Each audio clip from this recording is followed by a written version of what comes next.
आज हम एक नया चैप्टर शुरू करते हैं। This is the last chapter of our class 10, that is periodic classification of elements. ठीक है, तो सबसे पहले इसमें हमें क्या करने हैं, लो कि एक टेबल बनाएंगे, पीरियोडिक टेबल। उस पीरियोडिक टेबल को बनाने के लिए किस किसने एफर्ट्स किए। सबसे पहले पीरियोडिक टेबल बनाने की कोशिश की थी, वो थे आपके डोबेनियर। ठीक है, तो उन्होंने एक लॉ दिया था जिसके हम बोलते हैं डोबेनियर लॉ ऑफ ट्रेड्स। उसने पीरियोडिक टेबल बनाने की कोशिश की थी। सबसे पहले एफर्ट्स किसने किया था, डोबेनियर ने। उन्होंने अपनी पीरियोडिक टेबल में क्या किया था कि उन्होंने पीरियोडिक टेबल जो बनाई थी वो किसके बिहाफ में बनाई थी, एटॉमिक मास के बिहाफ में, एटॉमिक मास। ठीक है, जो कि इनकी सबसे बड़ी गलती थी, क्योंकि एक्चुअली जो मास है, जैसे हाइड्रोजन का मास 1, उसके बाद कौन आता है नेक्स्ट, हीलियम का मास 4। इट मींस मास कंटीन्यूअस नहीं है। अब जो चीज कंटीन्यूअस नहीं है तो उसको कैसे ऑर्गेनाइज करेंगे, तो इसलिए गलती हुई उनसे, इसलिए उनको एक लिमिटेशंस निकाल कर उसको रिजेक्ट कर दिया। उसके बाद दूसरी पीरियोडिक टेबल बनाने की कोशिश की मैडलिक ने। ठीक है, तो मैडलिक सॉरी न्यूलैंड ने, तो न्यूलैंड में भी कुछ कमियां रह गई। फिर नेक्स्ट पीरियोडिक टेबल बनाने की कोशिश की मैडलिक ने। मैडलिक के टेबल में काफी हद तक सक्सेस रही, लेकिन उसमें भी कुछ कमियां थी, उसको भी रिजेक्ट कर दिया गया। और फाइनल अब जो पीरियोडिक टेबल चल रही है वो बनके तैयार है। ठीक है, तो देखते हैं डोबेनियर ने क्या कहा था। उसने क्या कहा, he arrange the element in the increasing order of their atomic mass. उन्होंने एलिमेंट्स को अरेंज करना शुरू किया in the increasing order of their atomic mass in such a way he made a group of 3 elements. 3 elements का एक group बनाया, that is known as triad. इसको क्या कहा उसने, triad. He arranged the element in the increasing order of their mass in such a way that he made a group of 3 elements that is known as trade. In trade, एक trade के अंदर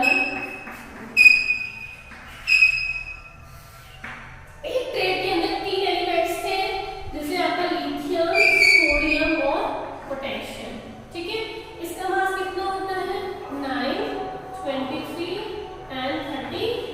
इन दोनों को plus कीजिए, sorry इसका 7 होता है, इन दोनों को प्लस कीजिए, 39 प्लस 7 और इन दोनों का मीन निकाल लीजिए। उसने कहा कि जो ग्रुप ये ट्रेड में जो एलिमेंट्स हैं, फर्स्ट एलिमेंट और थर्ड एलिमेंट के मास का मीन निकाल लीजिए। ये मास हो गया, उसका मीन निकाल दिया हमने।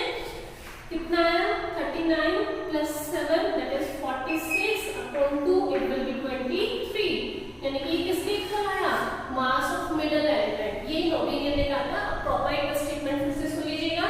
ही arranged the elements in a increasing order of their mass in such a way he made group of 3 elements which is known as triad. इन ट्रेड के अंदर मास ऑफ मीन ऑफ, ठीक है, मीन किसका, mean of mass of first and third element is equals to the mass of middle element. ये किसका था, डोबेनियर का।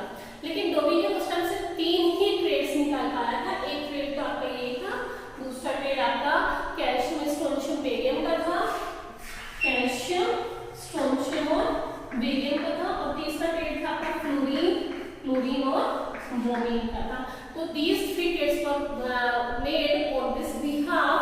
ये उसकी लिमिटेशंस रही थी कि ये लो बाकी सारे एलिमेंट्स पे अप्लाई नहीं हो पा रहा था, तो that's why he is rejected. ठीक है, नेक्स्ट लो कौन सा आया, Newland law of octave. Newland law of octave, Newland ने क्या कहा था कि उसने एलिमेंट्स को अरेंज किया था in increasing order of their atomic मास। इसने मास के यहाँ पे टेबल बनानी शुरू की थी।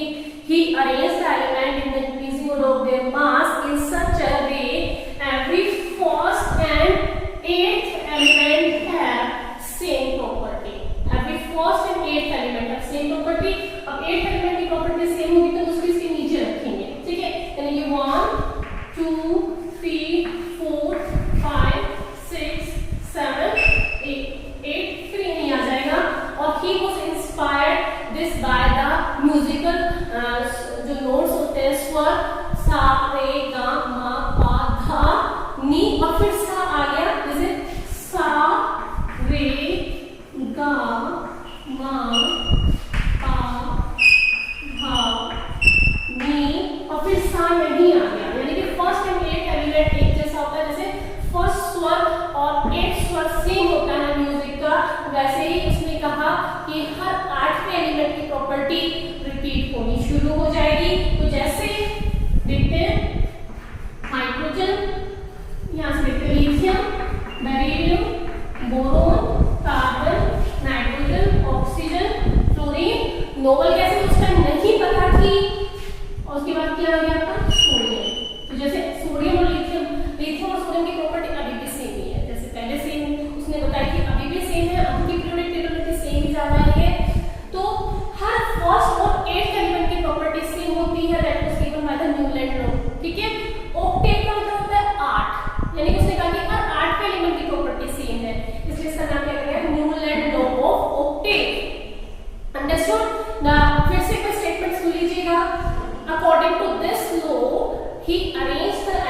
नेक्स्ट जो गलती इसने की थी उसने कहा था कि only 56 elements are existed in nature.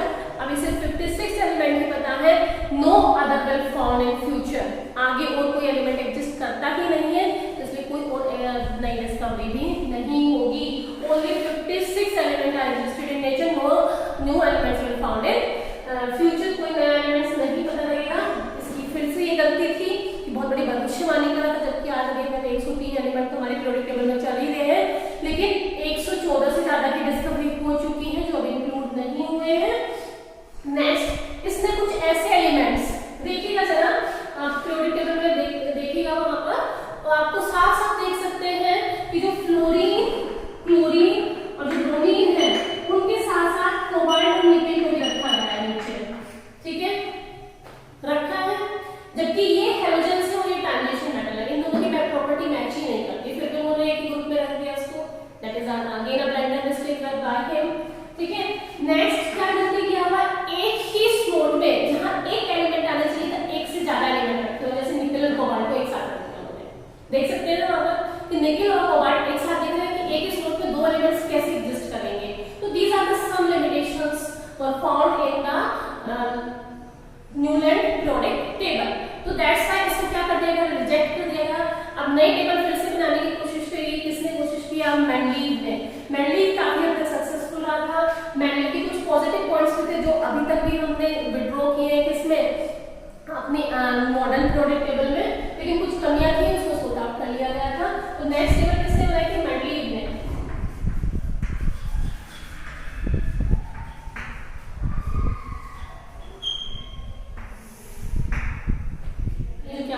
क्या कहा था मेंडलीव ने कि मेंडलीव्स की मॉड जो आपकी पीरियोडिक टेबल है, ठीक है, इट मींस जो एलिमेंट्स हैं उसने भी अरेंज किया था एटॉमिक मास के बिहाफ। जो गलती उन्होंने की, इसने की वही गलती इसने भी की, क्या की कि इसने भी पीरियोडिक टेबल को किसके बिहाफ पे बनाना शुरू किया, एटॉमिक मास के बिहाफ पे बनाना शुरू किया। ही सेड दैट कि periodic physical and chemical properties of the element is the periodic function of their atomic number, कि elements की जो physical और chemical properties होती हैं वो किस पे डिपेंड करती है, atomic mass पर, ठीक है। क्या स्टेटमेंट का फिर से सुन लीजिएगा स्टेटमेंट कि physical and chemical properties of elements are the periodic function of their atomic mass। और अब जो मॉडर्न पीरियोडिक लॉ चल रहा है उसमें यही स्टेटमेंट चल रहा है, बस वहां एटॉमिक मास कितने क्या आ गया है, एटॉमिक नंबर आ गया है, ठीक है। तो क्या स्टेटमेंट है कि physical and chemical properties of the element is the periodic function of their atomic number. ये कौन सा लॉ है, मॉडर्न पीरियोडिक लॉ। और मेंडलीव पीरियोडिक लॉ कौन सा है कि physical and chemical properties of the elements are the periodic function of their atomic mass. चलिए अब मैं आपको दिखाती हूँ मॉडल पे ये मेंडलीव पीरियोडिक टेबल। आप क्लियरली देख सकते हैं मॉडल में मेंडलीव पीरियोडिक टेबल, जिसमें कि आप देख रहे हैं कि 8 ग्रुप है, ठीक है। क्या दिख रहे हैं आपको, 8 ग्रुप दिख रहे हैं। उसमें दोनों तरफ एक ही ग्रुप में दो एलिमेंट्स रखे, एक थोड़ा सा लेफ्ट एक थोड़ा सा राइट, ठीक है, जैसे एक यहाँ ऐसे करके दिख रहा है आपको, ठीक है। अब इसमें कुछ प्लस पॉइंट्स हैं, देखिएगा यहाँ पे नोबल गैसेस नहीं है। उसने क्या कहा था कि नोबल गैसेस जब डिस्कवर होंगी उनको सेपरेट ग्रुप में रख दिया जाएगा, ठीक है। उसने ये प्लस पॉइंट अपने में छोड़ दिया था। उसका एक और प्लस पॉइंट था, उसने कुछ एलिमेंट्स जो वहां फिट नहीं बैठे थे तो गैप छोड़ दिया था, और उसने कहा था कि इन गैप्स में उन एलिमेंट्स को जब वो डिस्कवर हो जाएंगे तो उनको यहाँ पे फिल कर दिया जाएगा, और उन गैप के लिए एक नाम दिया था कि किस तरीके से उसका नाम रखा जाएगा। जैसे एक गैप आपको दिख रहा है बोरोन के नीचे, ठीक है, उसको उस गैप का नाम क्या था, ए का बोरोन, ठीक है। लेकिन जब वो एलिमेंट डिस्कवर हुआ तो वो कौन सा एलिमेंट था, स्कैंडियम, अंडरस्टूड। नेक्स्ट गैप आपको दिख रहा है वहां पर एल्यूमिनियम के नीचे, दैट इज ए का एल्यूमिनियम, ठीक है, दैट इज ए का एल्यूमिनियम। और जब वो एलिमेंट डिस्कवर हुआ उसको किस नाम से रखा गया, बेरियम के नाम से। नेक्स्ट इज सिलिकॉन के नीचे गैप दिख रहा है आपको, सिलिकॉन के नीचे जो गैप है उसको क्या कहा गया, ए का सिलिकॉन। अब जो एलिमेंट वहां एग्जिस्ट करता है, यानी कि बाद में जो डिस्कवरी हुई उस एलिमेंट की, उस एलिमेंट को किस नाम से जाना गया, जर्मेनियम के नाम से, ठीक है। तो ये क्वेश्चंस बहुत पूछे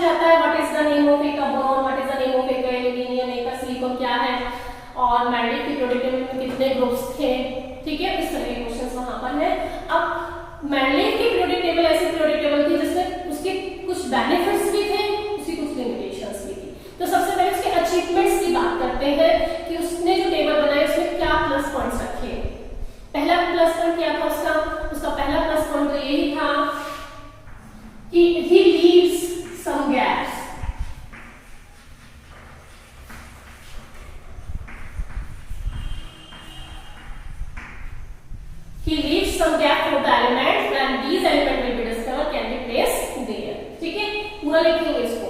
He leaves some gaps for some elements when they will be discovered can be placed there. ठीक है, नेक्स्ट है he leaves the gap for the noble gases. कि when the noble gases will be discovered they can be placed in a separate group. उसने noble gases के लिए बात कही थी कि सेपरेट ग्रुप में रखी जा सकती है। ओके,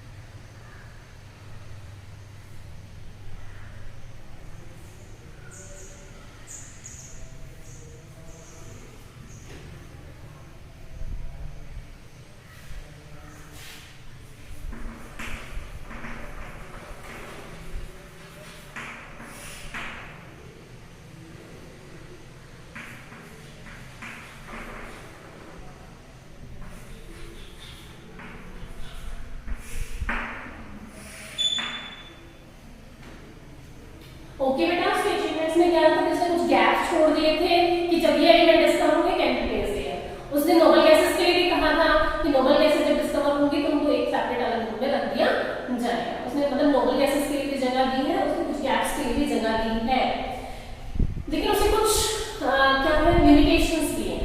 ठीक है, उसे कुछ लिमिटेशंस भी है। तो लिमिटेशन में सबसे जो पहली लिमिटेशन है वो क्या है,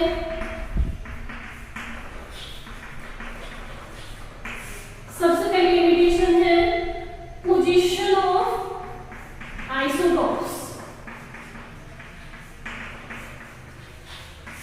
सबसे पहले जो दिक्कत आ रही है वो क्या आ रही है, पोजीशन ऑफ आइसोटॉप्स। आइसोटॉप्स को कहां रखा जाए, देखिए ना, जैसे H11, H12, H13, ये हाइड्रोजन जिसका मास 1 है, ये हाइड्रोजन जिसका मास 2 है, ये हाइड्रोजन जिसका मास 3 है।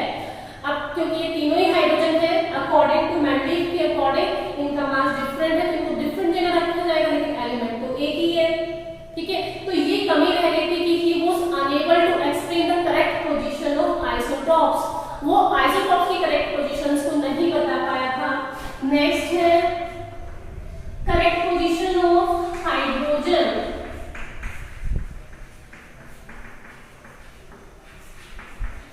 He was unable to explain the correct position of hydrogen की हाइड्रोजन को कहाँ रखा जाए। ठीक है, वो हाइड्रोजन की पोजीशन को भी क्लियरली नहीं बता पाया था कि हाइड्रोजन को कहाँ रखा जाए, आइसोटॉप्स को कहाँ रखा जाए। तो these are the some limitations given by the Mendeleev. ठीक है, उसकी और भी लिमिटेशंस थी, जैसे आप देख सकते हैं पीरियोडिक टेबल में आपको क्या दिख रहा है कि एक साथ एक ही स्लॉट में कई सारे एलिमेंट्स को रख दिया है। He placed some more than one element in a single slot। एक ही स्लॉट में एक से ज्यादा एलिमेंट पुट किए, ऐसे कि न्यूलैंड ने भी कर दिया था ऐसा कुछ। ठीक है, एक और गलती क्या हुई है, देखिए निकल और कोबाल्ट के केस में कि जो निकल का मास है और कोबाल्ट का मास है वो रॉन्ग ऑर्डर में प्लेस हो रखा है। ठीक है, तो he place some element in wrong order of elements.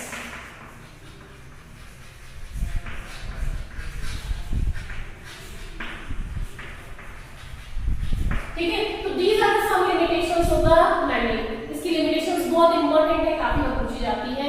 Limitations तीनों की ही इंपॉर्टेंट है।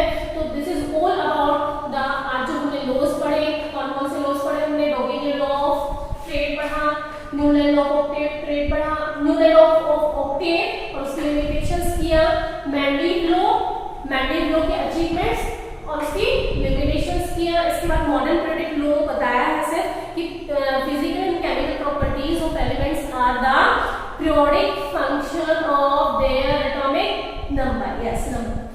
अब तक ये सारे जो पेपर्स बनी थी वो किसके बिहाफ पे बनी थी, एटॉमिक मास के बिहाफ पर। अब जो मॉडर्न पीरियोडिक टेबल बनी है और जो मॉडर्न पीरियोडिक लॉ डिसाइड किया गया वो किसके बिहाफ पर था, एटॉमिक नंबर पे। ठीक है, आज की वीडियो में हम यहीं तक करेंगे बेटा, तो यहाँ तक आप पूरा करेंगे, तुम बेटा आपके लिए तैयार रहिएगा। Okay, bye.